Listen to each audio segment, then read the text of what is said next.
তোকে দোষী প্রমাণ করাটা খুব একটা কঠিন ছিল না, কিন্তু অপর্ণার বিশ্বাসে কোনো প্রমাণই চিড় হতে পারেনি। তুই নির্দোষ আর্য, নির্দোষ।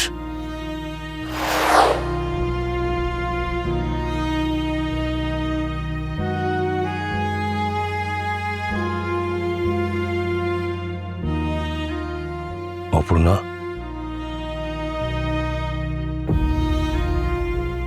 তোকে দোষী প্রমাণ করাটা খুব একটা কঠিন ছিল না, কিন্তু অপর্ণার বিশ্বাসে কোনো প্রমাণই চিড় হতে পারেনি।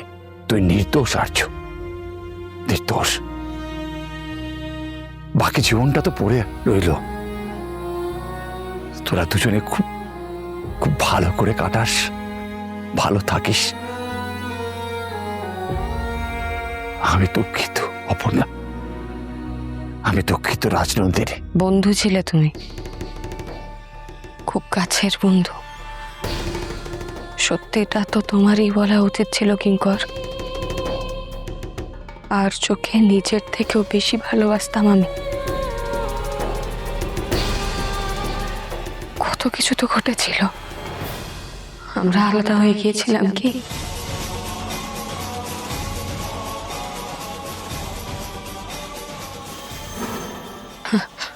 আর আমার বাবা, তাকে আমি অনেক আগেই ক্ষমা করে দিয়েছি, কারণ সে না বুঝেই আর চোখে আমার কাছে এনে দিয়েছে।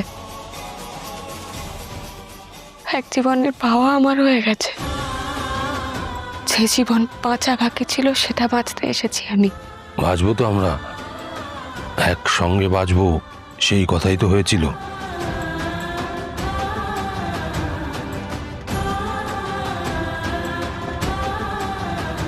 আসতে পারি?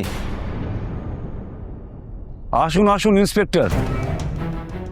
রাজনন্দিনী সিংহ রায় মৃত, সত্যি সত্যি মৃত।